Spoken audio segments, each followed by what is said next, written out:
Retail remains the big story this morning. That retail sales number coming out ahead of estimates, headline number up 1.7%. And then, of course, we have the various companies that are reporting their numbers. Walmart reported, Home Depot reported, and is now at a record high. Lowe's is apparently at a record high as well. And to talk about all of these numbers and to kind of illustrate and break down what they mean for the markets, we've got Stephanie Wissink with us. She is Jefferies Managing Director. Steph, good to see you here. I want to start with Walmart here this morning. And we were talking during the break, and what you said sort of clarified something in my mind that I read that Doug McMillon said this morning in that statement. He was talking about the holiday season. And he said, looking ahead, we have the people, the products, and the prices to deliver a great holiday season for our customers and members. That to me seems to be sending a message that if you want to go buy a toy at Walmart, that it'll be there, which is not necessarily the message we're getting from everybody.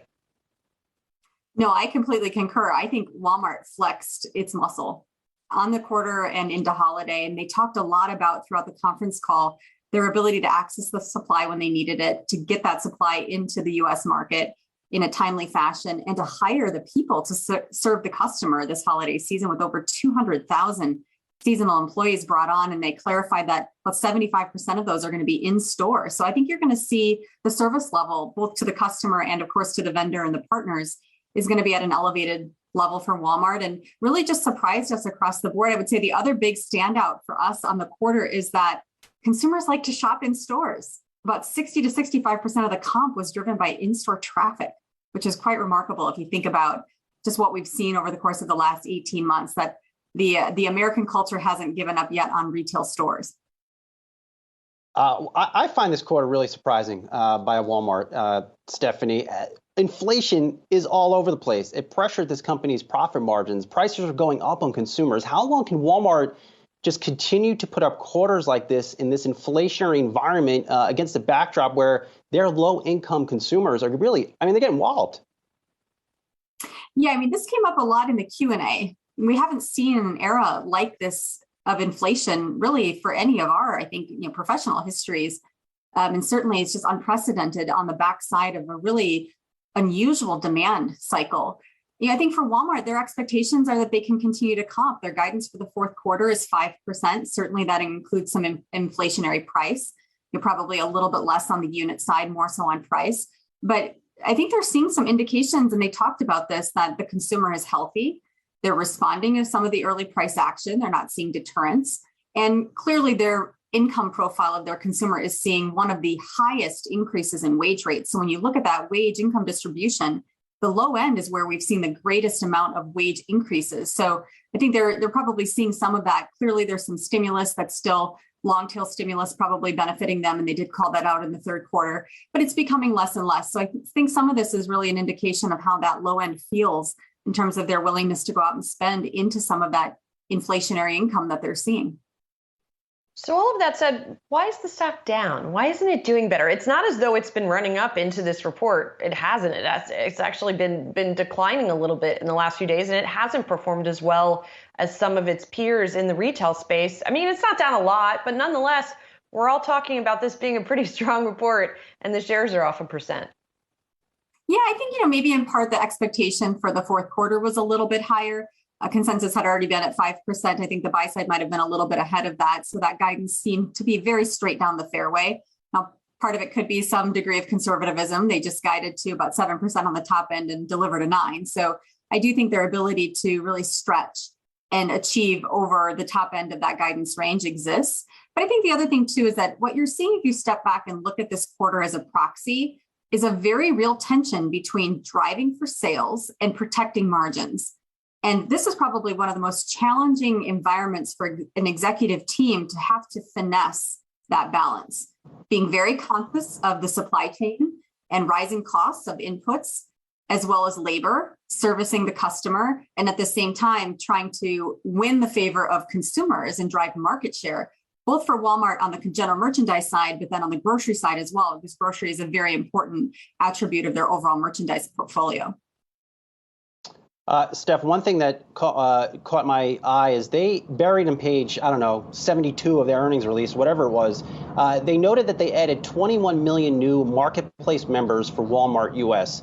Do you think Amazon should be taking Walmart and what they're doing online a lot more seriously? Yeah, I think the stat was 21 million new listings, and the total listing level is about 61 million. So a meaningful increase in that marketplace. So a couple of things that struck us about the conference call. The first is that the CEO of Walmart, who sits on top of a large enterprise with global scale, was rattling off about a dozen strategic initiatives, including marketplace, that they have kind of working as strategic ways to enhance value for shareholders and drive return on investment. That to me tells you that you have an executive team that is intimately aware of the core business, but also the opportunity set. And then the second thing is just looking at that number, 21 million of a net add to get to 61 million. That's a big increase. And I think that's also to us reinforcing that Walmart is viewed by merchants and vendors and marketplace sellers as a new destination to build value. And so the customer reach that Walmart has is very much competitive. And the marketplace sellers are finding that opportunity exists for them to reach those consumers through the Walmart engine. So I think that really impressed us, surprised us just in terms of the magnitude. But I think when you start looking at this secondary ecosystem of value creation, they're really starting to put some points up on the board.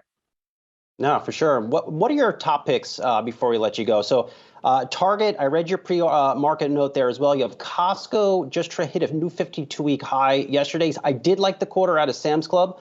It really shocked the heck out of me in many respects. What stocks do you like and why?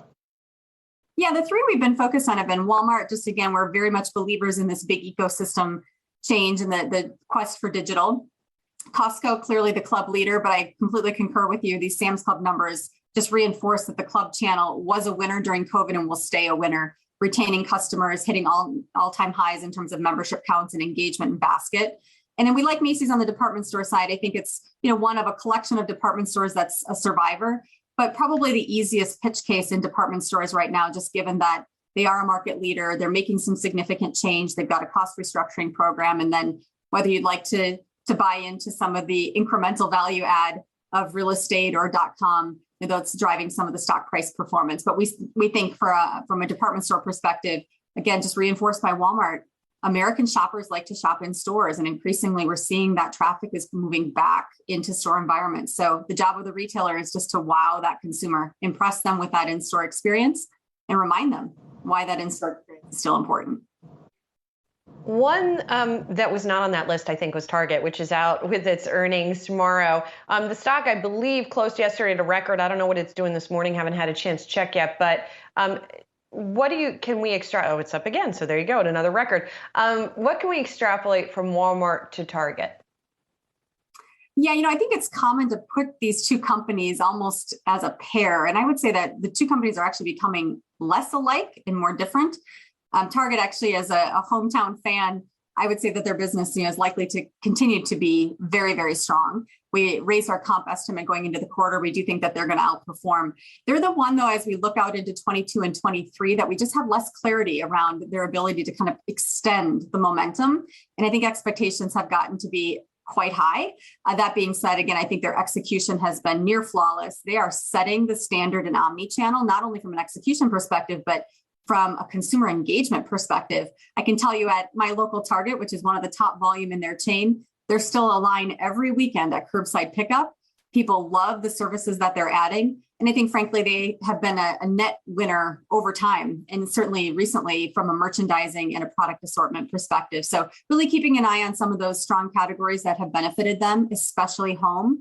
That's a big power category for them. We know home was very strong over the course of the last 18 months, still strong in some of the areas of home improvement, but not quite clear on just how that's going to play out over the next couple of years.